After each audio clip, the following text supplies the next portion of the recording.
when you start making like 3, 4, 5, 6, 7 beats a day for like years, like you're not gonna care about your shit the same way. And like it's actually it's a tool, man, to not care too much about the music, because you gotta care about it, but at the same time you don't want to be in love with your own music to the point that each joint matters so much. You just, like me, I'm just more like, yo, I'm just making shit. Like, alright. 1, 2, yeah. Come on. 1, 2, 1, 2, 1, 2. 1, 2, 1, 2, 1, 2. Yes, sir, you are tuned. This is for the SB1200, ASR 10s and NPC heroes. This is for the crate digging, loop getting, sound manipulators, the Fruity Loop reasoning machine innovators that pump the bass and frequently freak the kick in a stand till it slaps in your speakers. The sound providers that make sure the song is tight. Shout out to the producers, beats grinding live. Shout out to the producers, beats grinding live. Welcome to the Beats Grinding Life podcast with your host Siren, a weekly interview podcast with inspiring music producers, where every week you will learn from a different music producer how to potentially take your music career to the next level. Today's episode of Beats Grinding Life is brought to you by Audible. Get a free audio download and 30-day free trial at beatsbooks.com. Over 180,000 titles to choose from on your iPhone, Android, Kindle, or MP3 player. Some recommended readings by past Beats Grinding Life guests like 48 Laws of Power, 7 Habits of Highly Effective People, The Secret, Tools of Titans, and The Song Machine are all available with Audible. Once again, go to beatsbooks.com to get your free book.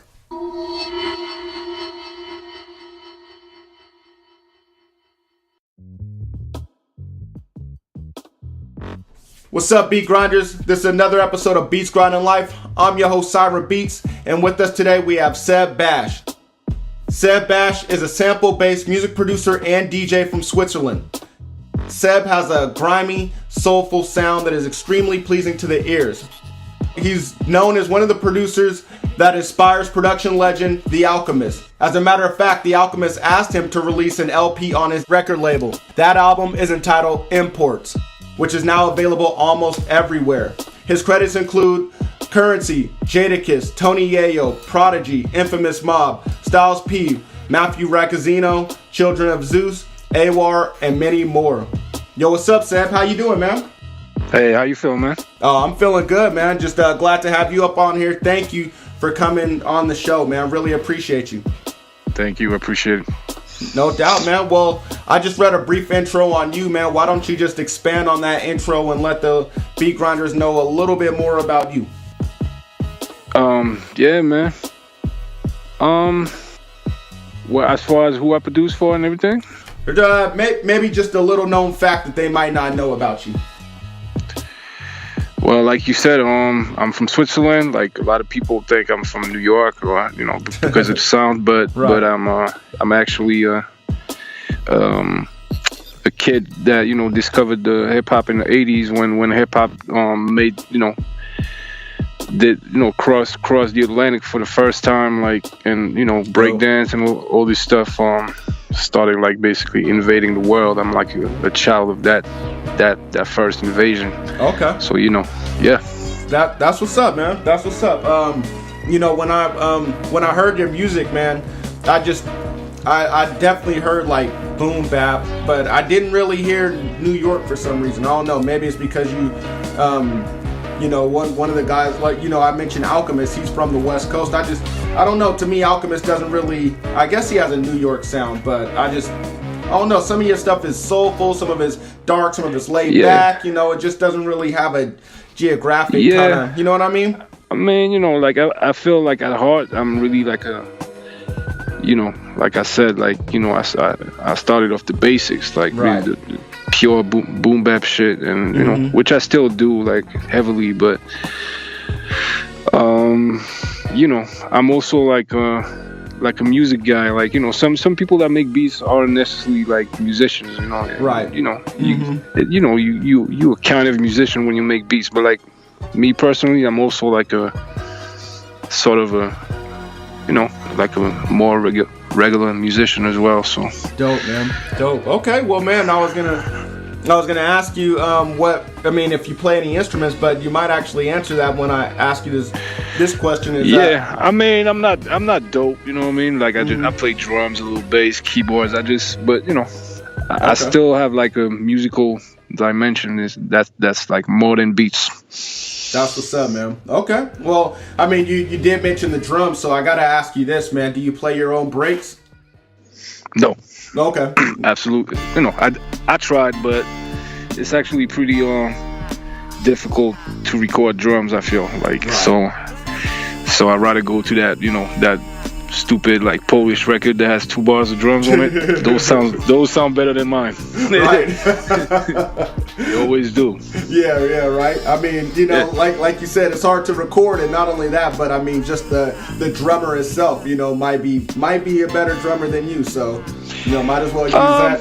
I mean, honestly, like in the end, like all you want is like boom, clack. Like it ain't, you don't need to be a fantastic drummer. Plus, true. like nowadays you can always like, chop it up and like, so that's what I like about making beats. You don't need to be, you don't need to like be the best at execution. You can just like know what you're going for and know what you're looking for and find a way to, Oh yeah. I never like music when it's like too well done. Like even though my favorite album is like Michael Jackson Thriller, but like as far as what I'm doing, I like that shit to sound like it's just like a bunch of pieces that barely like fit together. Yeah. That's what's up, man. I definitely get that from your music, man. But I want to know, man, just the beginnings, your origin story, man. How did it all start out for you? What made you want to get in music production? Music production, I didn't really know, tell you the truth.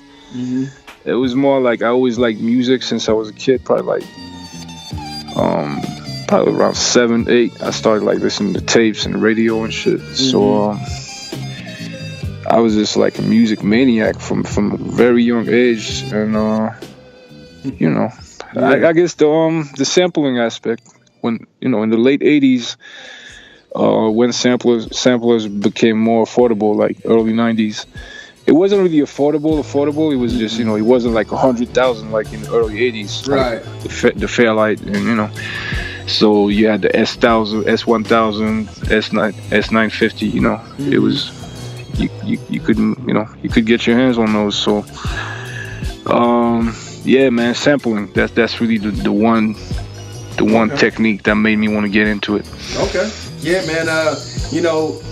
It wasn't really, like you said, samplers and music equipment back then. It wasn't really affordable, but it was attainable. You know what I mean? It's something that you had to definitely save up for, or it's not something that you could just get on I feel like a sampler, let me go grab that. Not like it is today.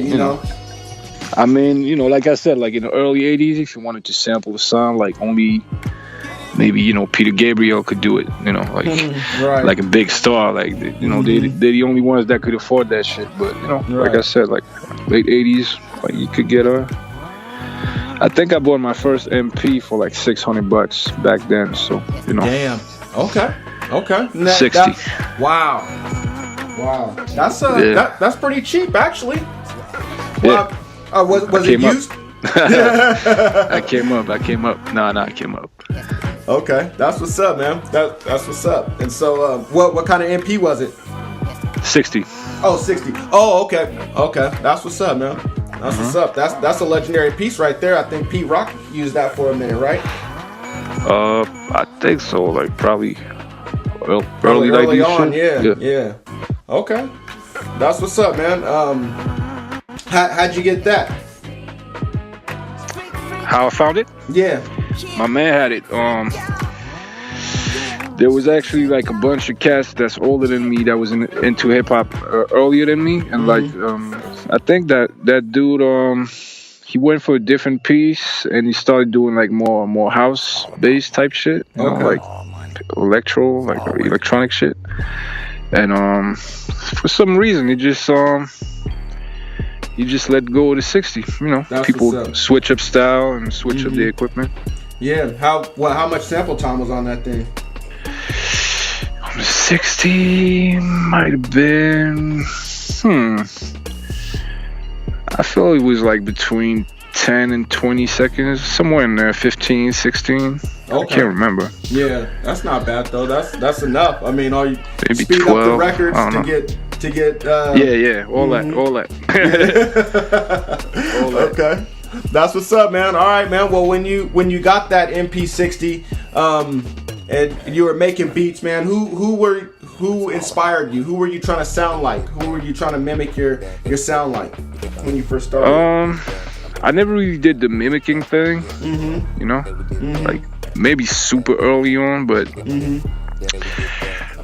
to me it was more like I was just trying to see what people was doing, like trying to understand the basics.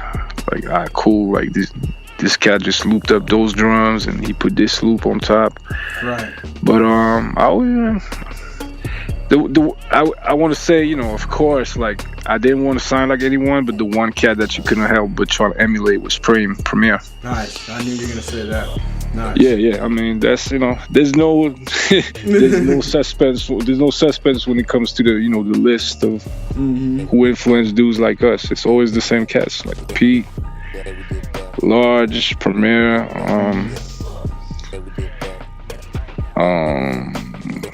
Beat Nuts. Nice. Yeah, Okay. man. Yeah, I was gonna say, man. I mean, you were gonna say it's always the same people on that list, but I mean, I don't think Beat Nuts has been named on Beats Grinding Life. You know, we've had 100+ episodes and nobody has named Beat Nuts, which is crazy to me, man. Beat Nuts has some crazy ass beats. I mean, yeah, they got some crazy beats, but like I'm mainly naming people that were able to present like a full body of work based on samples. Like the first Beat Nuts LP, that shit is like it's like a sample symphony, you know, like a sample masterpiece, man. It's crazy. Plus, you know, these Cool Dust on a lot of drums, like, you know, people that were the first ones to use such and such, like, man, like. But the craziest album to me had to be Mecca and the Soul Brother, man. The double. Nice. That's probably the one fucking thing, like, and that's why, like, I never tried to sound like it because I couldn't. Like, you couldn't sound like this shit. Like, nah, you can't sound like Pete Rock. I mean, come on, man. Back then, that's 92. Right. Yep. I mean, yeah, wow. That's a legendary album right there, man. And I mean, of course, we all know Troy is up on that. Is up on there. Yeah. You know, legendary song. That has to be one of the greatest hip hop beats of all time, you know. So for real. Beat Grinders, if you guys are not hip to you know, when they reminisce, definitely go check it out. Mecca and the Soul Brother, Pete Rock, CL Smooth, that's definitely a classic that you guys got to check out. Unbelievable. Yeah. Okay. And it still stands the test of time as well, you know. You can. That's what I mean, like, yo, like when I put it on, like, these days, I'm like, yo, what? Right. Definitely. Man. Okay. He still has it too. Like, yeah, he does. Yeah, it was what was it? The Smoke Desert Project? Yeah. Put out like a couple years back. Yeah. It's crazy. I was just thinking of that album today because there's a song that was stuck in my head. Some joints on there. Yep. Okay. All right, man. Well, you know, I'm having fun, man. Just talking about, you know, Pete Rock and CL Smooth, Beat Nuts. It takes me back to high school. It takes me back when I was collecting cassette tapes and, you know, I had a Walkman in my pocket and shit. But man, this isn't what Beats Grinding Life is about, man. We do like having a good time, but we also need to talk about the hard times. We need to talk about the tough times, the times that made you want to just put your head down and maybe even shed a tear, man. I want to know from you, what's a major setback or failure that you've had in your career that you were able to bounce back from? So maybe the beat grinders listening, maybe they can learn from what you had to go through. Maybe when I came home from like staying in New York for a while, and coming back home and just losing all my goddamn inspiration, man. Oh man. for a while too, like for a couple of years, like 2-3 years, and Damn. You know, whole switch up of environment, and you know, NYC was the shit, man. Like early 2000s was ill, like on you know, on the record tip, like you would go to the stores and get in the store, see fucking Pete Rock with a whole like stack of record next to fucking Q-Tip being in the store, like Just Blaze, like, you know, everybody that, you know, and that shit would like go on for years and years. You just like see people, like talk to them, like, you know, see, you know, I might see somebody grab a record off the wall and then like, you know, like a month and a half later, like be like, oh shit, like he flipped it, like that's a Jay-Z record now, like that's dope. Yeah, like that's dope. Just to witness like hip hop history like that. Exactly, man. Yeah, like, man. You know.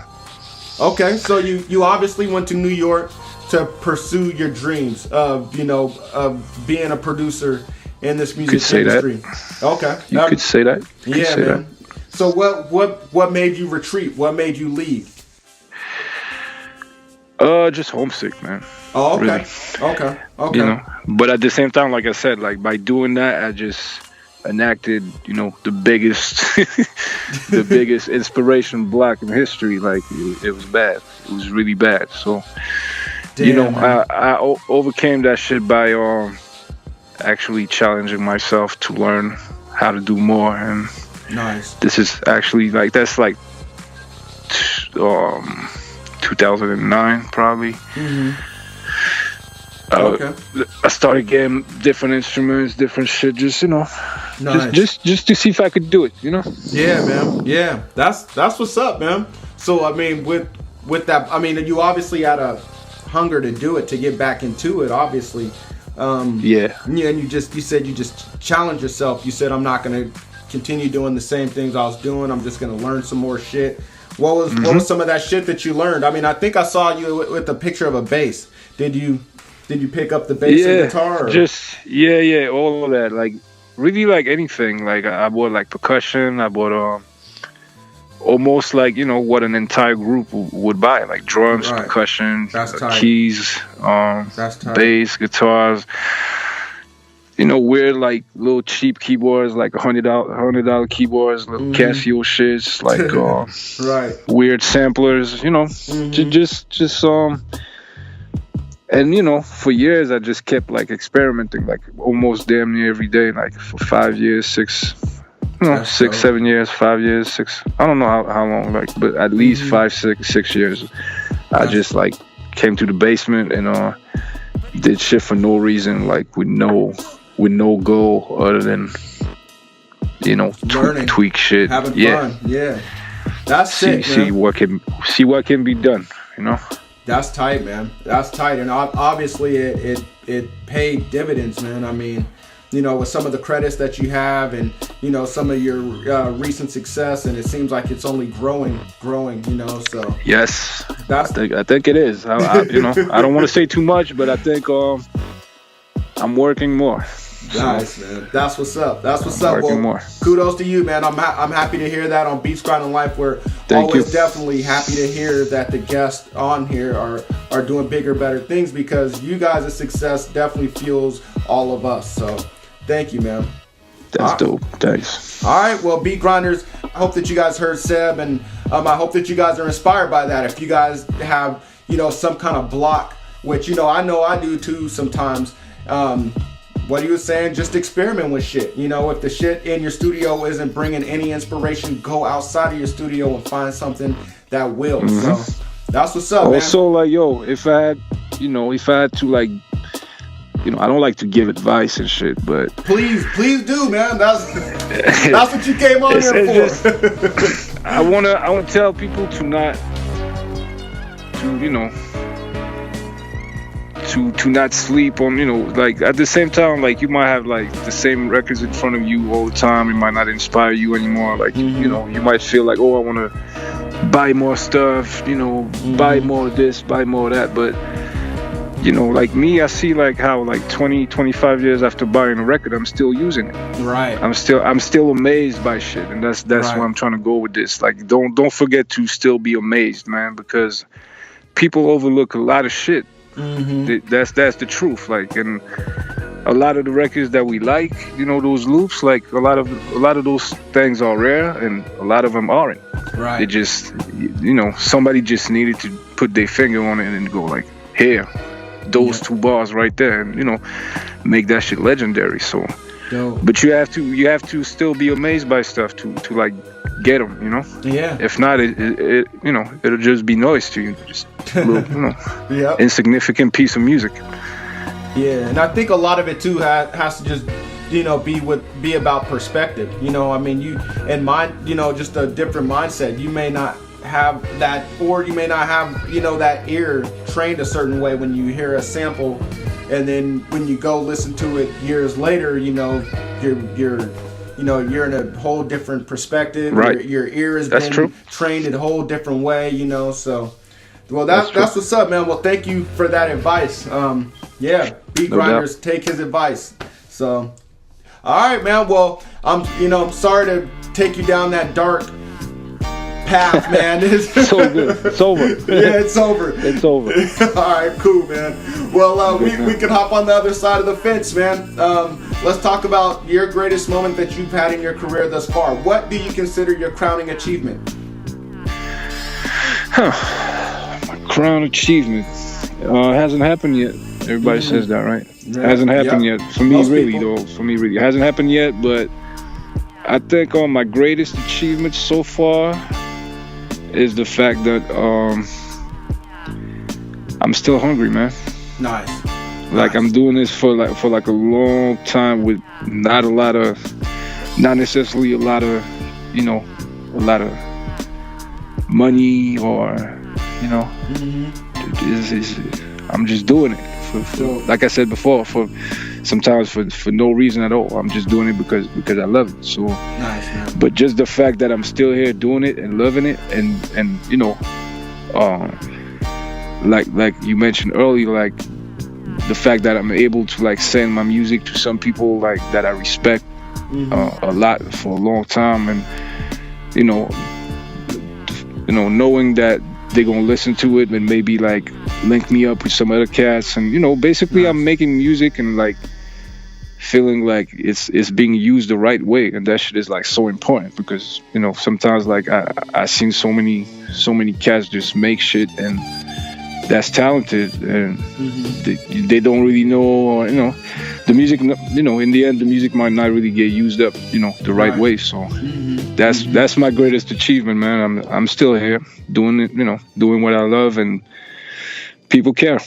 That's awesome, man. I love that answer, man. I mean, like you said, there's no greater feeling than knowing that what you're doing, what you're pouring your heart into, it actually means something, and it's actually going somewhere. It has wheels on it and it's moving, there's no better feeling than that, man. So it doesn't have to be the biggest thing in the world, man. It's just moving. Yep. It's cool. Exactly, man. That's dope. Feels good.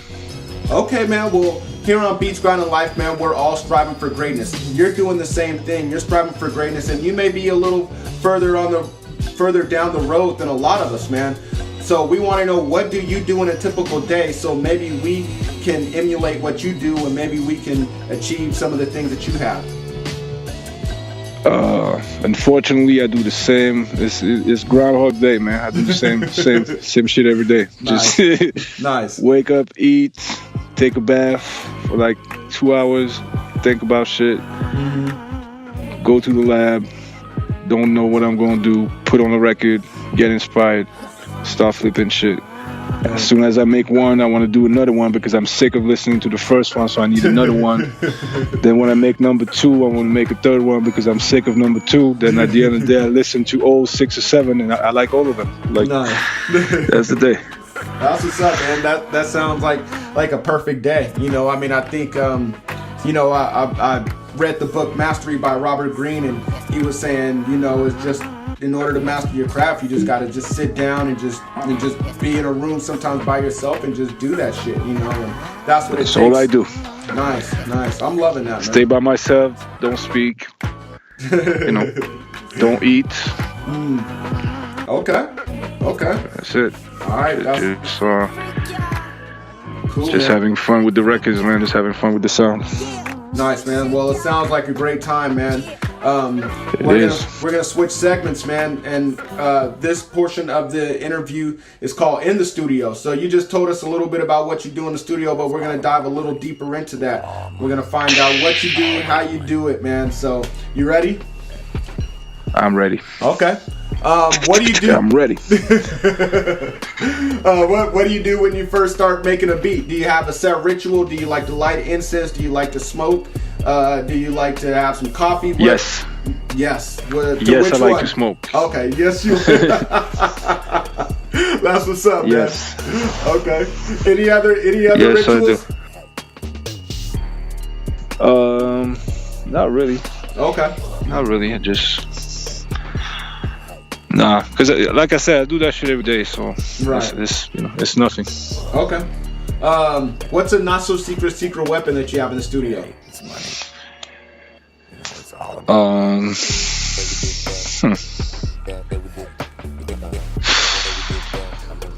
A secret weapon? Nothing that you really. Don't mind telling us. Something that people may not know that Sebb has. I can tell you what I'm using. I can tell you what I'm using to make the beats, but it's not a secret. I use an MPC 4000. Mm-hmm. Okay. I use the SP. Okay. 404. Mm-hmm. Run them through a preamp. Nice. Like a Neve type preamp, and it goes into Ableton. Mm-hmm. Nice. Or Pro Tools, and some keys, some older like synthesizers. Okay. And like I said what before, kind of synthesizers? I got like an old Jupiter 6. Oh, dope. Pro 1 sequential circuits. Mm-hmm. Just those two. Still use the motif sometimes. Nice. It's nothing incredibly original. Yeah. No, those are definitely dope pieces right there. I'm definitely familiar with the motif. I'm familiar with the Jupiter as well. So, yeah, I'm big on just like having what I need for a certain purpose. Mm-hmm.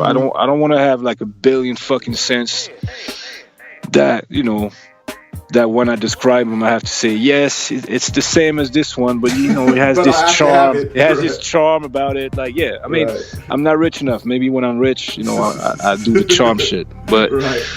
For now, like, there's one synth that does all the mono bass, mm-hmm. like a Moog type joint. Mm-hmm. You got the motif that does all the,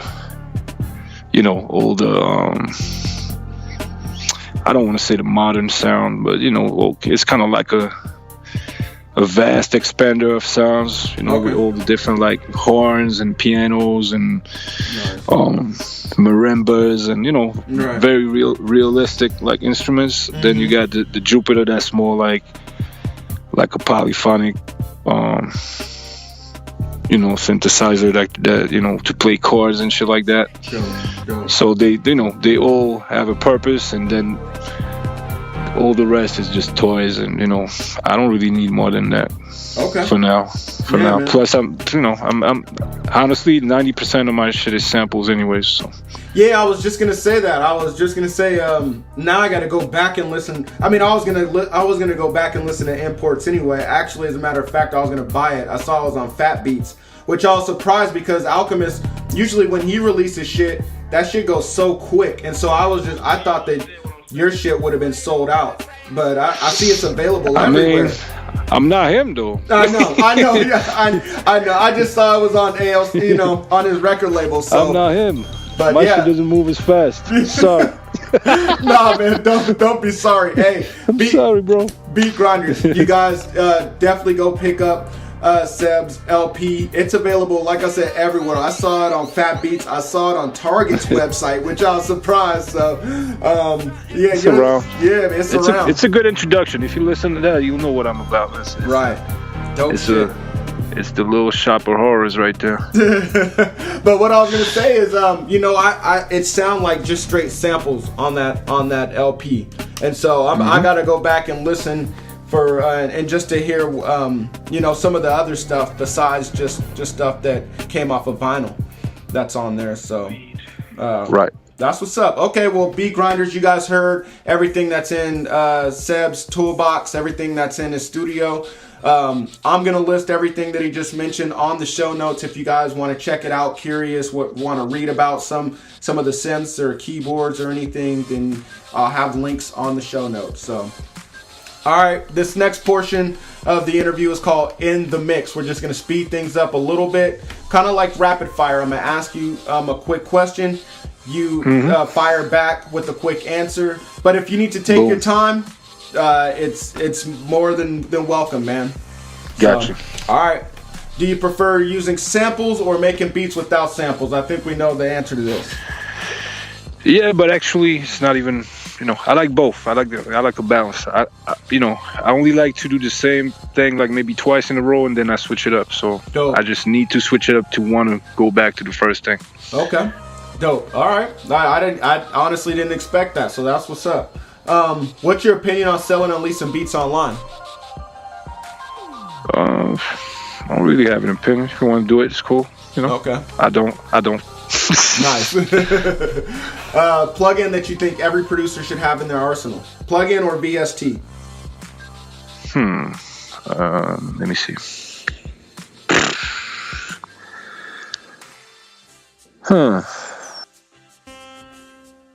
I don't even know. I mean, there's a million I could tell you, but they all seem useful to me. And any good compressor, man. Nice. Okay. Any good compressor. That's what's up. Always need that. Yeah, for sure. Okay. Oh man, I'm just gonna hop back to this because I meant to ask you and then I forgot. What do you use Ableton for, and what do you use Pro Tools for? You said that you have both of them. Do they serve two different functions? Maybe Pro Tools is more like for a cleaner purpose, like just lay some shit that you're not really going to chop up too much. Even though I used to chop it up in Pro Tools before I used Ableton, but Ableton is more like that shit is like a chemistry set, like you just like right. You know what I mean?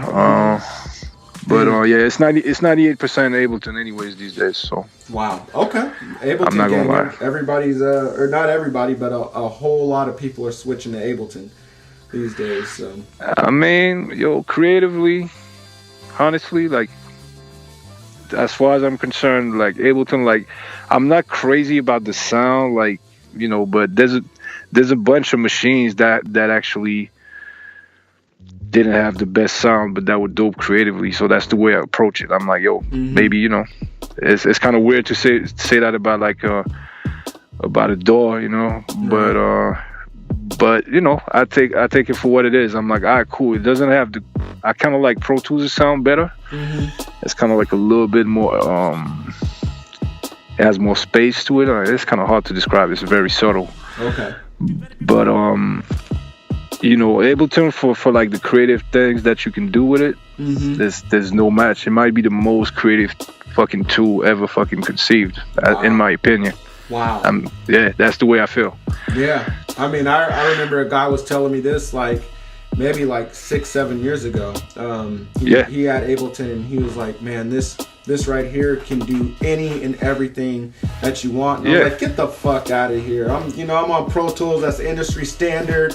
And then just as time goes on, more and more people are talking about Ableton. My man had it. It was looking at me on Pro Tools like struggling. He was looking at me like, man, that shit looks like it's hurting. You hurting right now. And that's what I like about Ableton, man. You can just like sit down and smoke your joint, scroll around, like move things around, and like basically like. I'm talking about like you can just do whatever, scroll around and do whatever. But I feel like especially if you know what you're doing with Ableton, like if your knowledge of records is up and you kind of like know where you're going with it and you know what you're trying to do with it, then Ableton is a fucking monster because it kind of assists you in that way. Like you already know what you want to do, and then you have this device that can that enables you to just like do things that would like take so long, like in a MP. Wow. That's what everyone says. That's crazy. Yeah. That's all right. Yeah, everybody says it cuts the time down. It cuts the time down almost in half. Whatever you would do on another system, DAW, or machine, just cuts it down in half. So Yeah, if not more. Wow. Okay, man. Well, I want to know. I know that you say that you just wake up, go to the studio, that's it. But do you have a book that you think every producer should read? A book? Mm-hmm. Yeah, man. There's a bunch of good books out there. Yep. One of my one book that I like, you know, I kind of I have to read it again. It's one of those books that you can read like multiple times. Mm-hmm. It's a weird one. I got a weird one for you. Okay, good. I got a weird one, bro. It's called it's actually called Life and Teaching of the Masters of the Far East. Okay. By a dude called Bear T. Spalding. Nice. And I think it was written in the. It might have been written in the early 20th century. I think, like in the 10s or 20s. Mm-hmm. Okay. And it's a bugged out. You know, I can't say too much about it. It's just a bugged out book written by a bunch of I believe Americans that went to India and witnessed some, you know, let's say weird phenomenons like with the natives and shit. It's a dope book, man. It's super deep. It sounds like there might be more than a few gems up in there that you could take from that. Yeah. Nice. Sure. It's one of them. Okay. Well, that's what's up, man. One more time on the title. The title one more time? Yeah, please. It's what did I just say? Life and Teachings of the Masters of the Far East. Nice. Okay. I'm definitely gonna look that up on Amazon when I get off of here, and I'm also gonna try to see if it's on audibles.com. So, and beat grinders, you guys definitely do the same thing. You guys go and try to see if it's on audible.com by going to beatsbooks.com. Just go to beatsbooks.com and you can claim a free book. Just sign up for a membership for a month. You can cancel before that month is over and you still get to keep your free book. Go to beatsbooks.com. Go claim your free book. Free.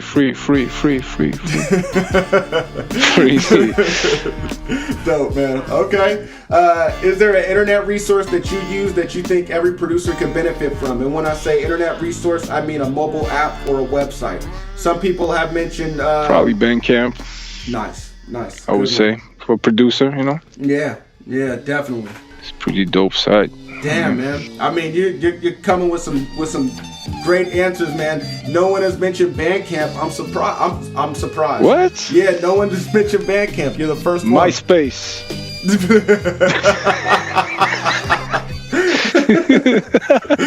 Yo, man, you can't have like 4 beats on this. Yeah, right. You load up 4 beats, you know, show the world what you got. Right. You know? Right. 4 beats is enough. Show what you got. Dope, man. MySpace. MySpace.com. But for real though, Bandcamp, I mean, it's dope because you can actually upload your music and you can sell your music on there as well. Yeah, and they give you like 85%, man. Wow. 85. That's dope. I didn't know that. Yeah, I mean, you buy my shit for 15, I get like, I think 12 and change. That's what's up, man. Okay. That's crazy. So you guys already know what to do. This is a call for action. If you're not gonna pick up that vinyl of imports, go to Sebb's Bandcamp and go hit him up. All right. Please. All right, man. Save me. All right, man. I gotta know, man. What was your first placement, and can you just describe how it went down and the feelings that you had, man? There's a lot of first place. That might have been a while ago, but there's a lot of producers that on here that are aspiring producers that are, you know, wanting to get that first placement, and you know, maybe your story can help them, can motivate them to get that.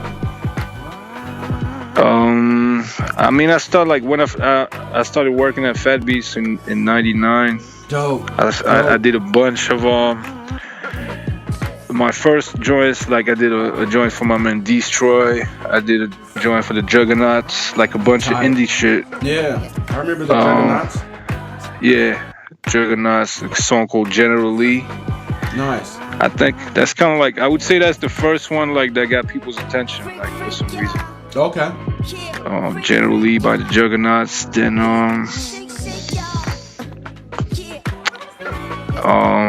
like in the early 2000s, I kept doing like things here and there. Like when I started doing the thing, a couple joints from the Alchemist compilations from the back then. That was kind of crazy because people was like, "Yo, why you producing shit on there?" Like,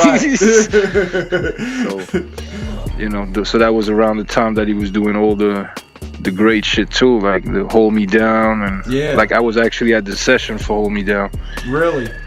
Yeah. That's dope, man. That's dope. I remember he had a documentary where he was documenting that.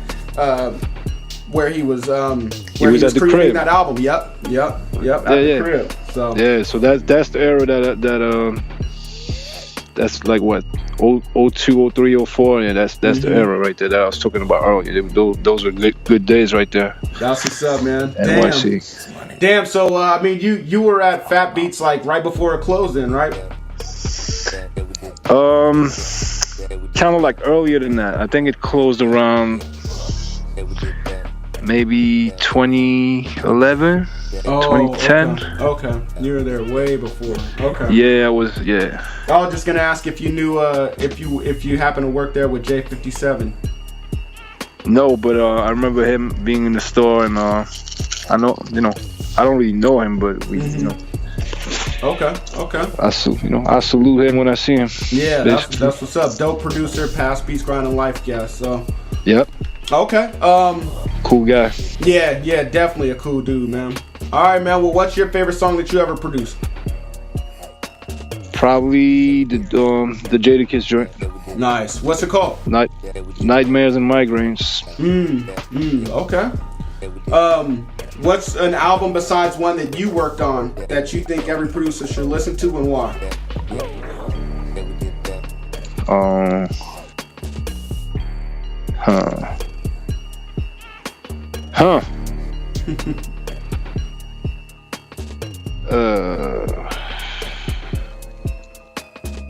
So many, man.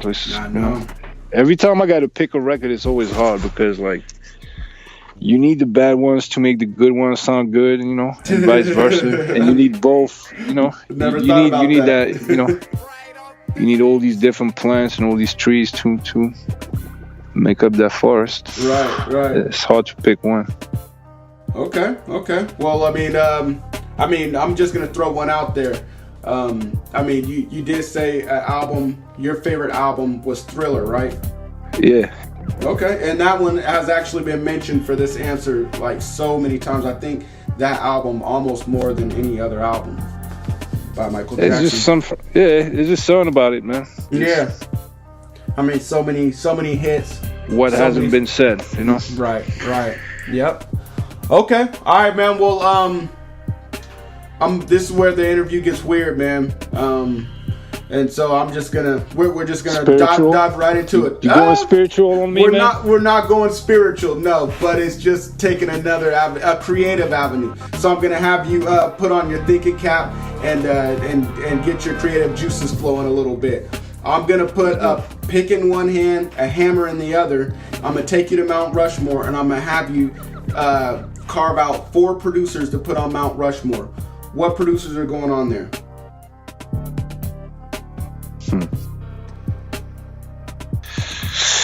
The 4 producers on Mount Rushmore. Gotta be Premier in there. Yep. Just gotta, just has to be in there. Yeah. Just has to.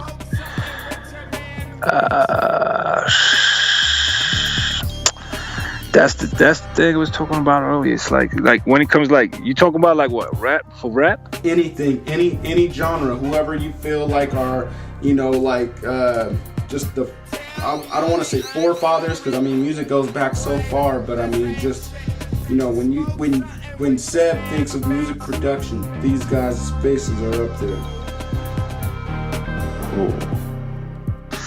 Let me think a little bit. I mean, yeah, I know that's what I was gonna say. Usually people mention hip hop producers. You know, we know who they are. Like we know who they are. They're the incredible, quintet. I don't know how many of them, but Preem, Large, Pete, DITC, like nice. Nice. Okay. Great forever, like the best. Yes, like there's no question about this. Like, okay. Sample based music. Those are the guys. Then you might if you go earlier, you might have to mention like Rick Rubin. Yeah, I feel. I always think of Rick Rubin as a dope producer when I listen. Going back to Cali from LL. Nice. Just the way the 808s is programmed, the little bells come in and out like phasing, like that shit is like still now. Yeah. So yeah, Rick. And like I like as a digger, I always look at the names of the old, on the old records. That shit gives me it gives me a hint. So like Leon Ware, nice, Wade Marcus, Richard Evans, like people like that. Okay. Well, man, I thought that you would mention somebody outside of hip hop. A lot of people mention Quincy Jones. Then that's just that's corny, man. Yeah, to me that's nah. Yeah, I mean, I don't want to say that's corny, but because I mean he is a legend. But I mean, he's not corny. I mean, answering Quincy Jones, that's like to me. How like somebody in the interview always say, "Yo, I'm not just a like hip hop producer. I'm trying to take it to the next level." Right. Like Quincy Jones. Right. I'm like, yo, like that's a task. That's a task right there. I'm content with just trying to be, I'm gonna be buck wild. Right. For sure. Let me be buck wild. I'm good. Shout out Buck Wild, man. Buck Wild, DITC. Okay. Hell yeah. All right. Well, that's what's up, man. Well, I mean, you named quite a few people, and I think we could fit all those people up on Mount Rushmore. So we're just gonna do that, and So I want you to imagine that you just woke up from the perfect dream, and in that perfect dream, you had the perfect studio session, and in that perfect studio session, you had one artist, one co-producer to go along with yourself, one engineer, and one random person. Who are those 4 people going to be in the studio with you?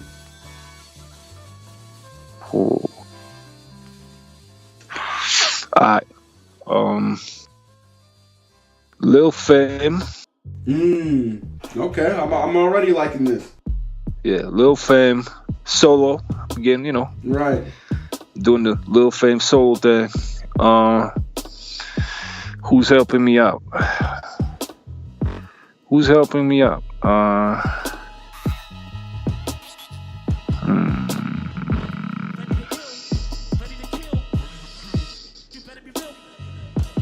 doing a Lil Fame joint. I got what's my man's name? Oh,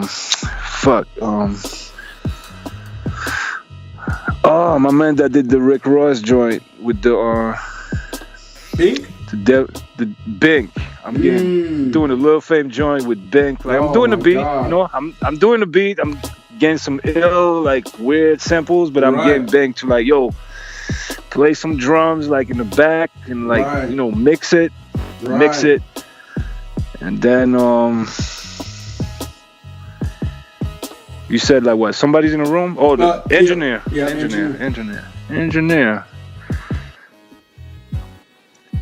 Engineer. I'm still. Fuck it. I'm still going with Eddie Central, man. Like nice. Fuck it. He has it. He knows like he has it. He has it. Eddie Central. That's Premier's engineer, right? Okay. Yeah. But you just know it's gonna be right. Yeah. You just know it's gonna be right. Eddie Central, Lil Fame, and Bink and yourself. Who's that random person? Random person is some dude off the street that doesn't want to be cold for like a few hours. That's fucking random right there. Is it just some random dude, or is this actually a dude that you know? Random dude, like, alright, my man, just I'm gonna buy you a soda, just don't steal nothing. That's what's up, man. That's what's up. Keep the toilets clean. Keep the toilets clean. See, I thought you were gonna say keep the blunts rolled. That too. Right. Okay, well, man, I roll my own shit. You roll your own. I feel you, man. I can't trust everybody, man. Nah, man. All right, man. Well, I mean, that does sound like a perfect ass session. I mean, just coming from where I came from, I grew up on boom bap shit. So I mean, just to hear, I mean, I can definitely hear your beats with Little Fame. Fuck it, I can hear your beats with MOP, but in this situation, Little Fame and then just Bink with you, man. Just I couldn't even imagine. I gotta switch up the dude. The random dude for a random chick, though. That's too many dudes in one room. That's true. That is same true. shit. Yeah. Random chick. Okay. Good look, decent looking random chick. Right. Yeah, that always sparks inspiration. So that's what's up. Just well. In the corner, just in the cut. Right. Just chilling, playing a role. Yeah, she can roll. Yeah. Okay. All right, man. Well, I want to know if you woke up and you lost everything that you had. You woke up actually on a new planet identical to Earth, but you lost everything that you had. So no contacts. You don't know anybody. All you have is $1,000 and your knowledge that you've gained throughout the years. What would you do in the next week to restart your career? Steal a sampler, buy records. Nice. That's would you? How much of that 1,000 would you use on records? 1,000. Okay. Nice. That's what's up. 1,000. And are you buying like high price shit, or are you going to the dollar bins, or a little bit of both? I'm going to the dollar bins to see if somebody messed up. Mm-hmm. Nice. And I'm going to the dollar bin because you might know of something that's only worth $1. Mm-hmm. Drums and shit. Nice. On rock, cheap rock records or whatever. And okay. Hey man, if the odd $150 record is too good to not buy, then I'm fucked. Yeah. I'm fucked. Well, man, the reason why I asked this question, I know it sounds like a crazy, odd question, but it's just for producers, because for producers that either lost their shit, some producers get, they have their shit stolen. I guess that's what you would do to somebody. You're still their sampler, but some people get their shit stolen. And they want to know how can they rebound, how can they bounce back, or their shit gets damaged, hard drives drop, laptops drop, and then also just for people but that's why you have to make a lot of shit, man. You have to just make so much shit that if you lose 100 beats, it's like it's always gonna hurt, but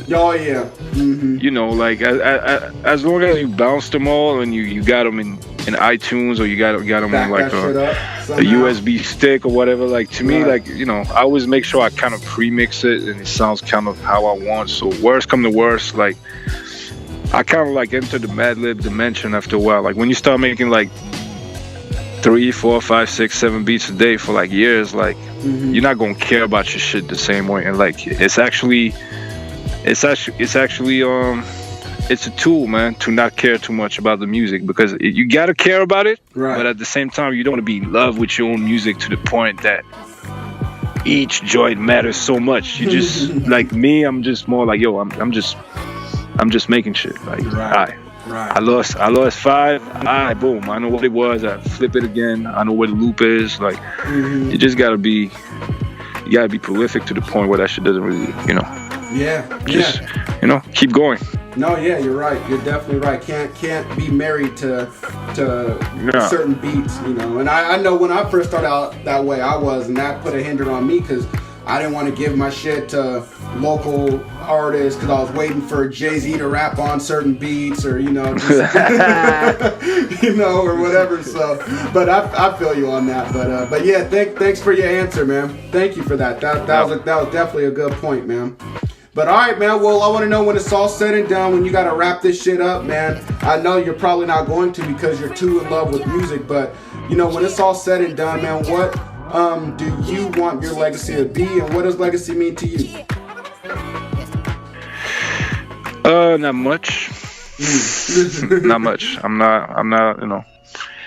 Like me personally, the only reason I do what I do is because I'm excited about the prospect of Always money. hearing some exotic fucking sound that come from vinyl, married to some dope lyrics and cool voices and shit. New voices, like right now I'm working on I don't want to say any names, but I'm working with the newer scene. You know, not everybody, but like a bunch of the newcomers from you know, a lot of the new East Coast dudes and shit. Okay, dope, nice. New York, Detroit, and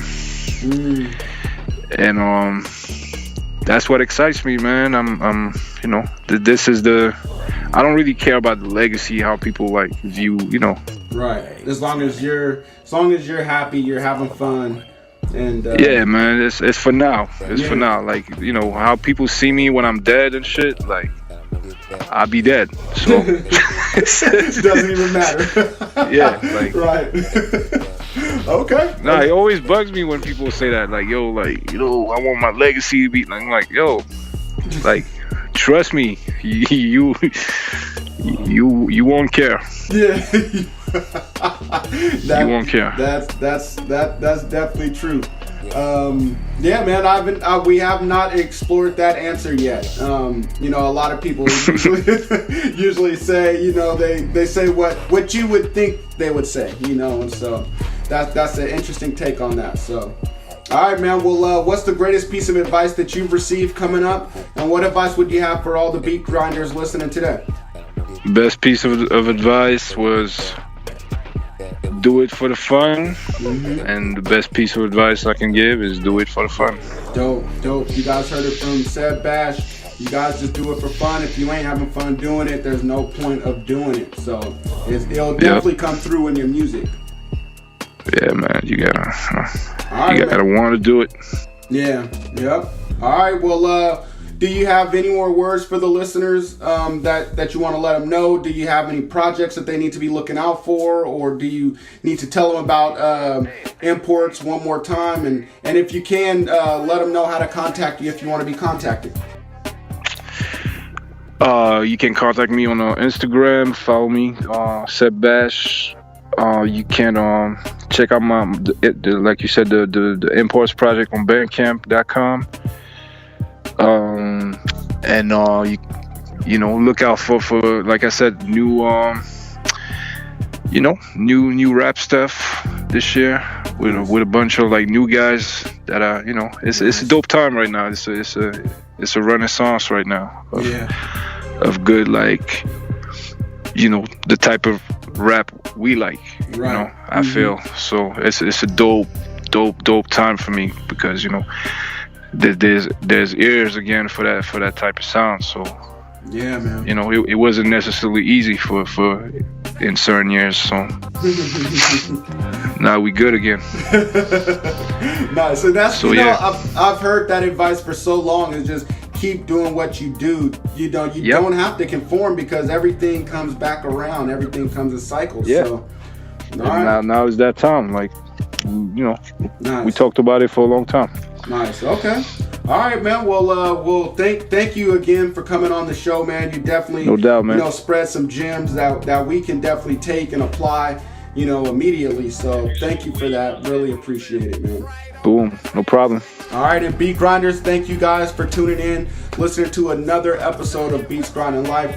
Really appreciate you guys. If you guys found the show of any value, please let the world know, let, the producer next to you know, let, the producer down the street know, let everybody know how good Beats Grinding Life is. Share it on Instagram, put it in your Insta story, share it on SoundCloud, on everything. Tag me, tag Seb, let him know how much value he gave to you guys, and also rate and review this podcast in iTunes. Really means a lot. It helps it grow. You guys know how it goes. You guys have been mentored once again by another dope producer. You guys have been mentored by Sebb Bash. So you guys consider yourselves lucky. Continue making beats, stay on your grind, and live life. Peace, y'all. Peace. Here at Beats Grinding Life, we want to thank you for listening to another episode. We want to know, what were your biggest takeaways from this interview? Just go to beatsgrindinglife.com and leave a comment on this episode's show notes page. Also, while you are there, go subscribe to the podcast on iTunes. Just click the little button that says subscribe. If you could, please leave a rating and review. Rating and reviews are the best way to show your appreciation because it helps more people find out about the podcast. So until next week's episode, keep grinding.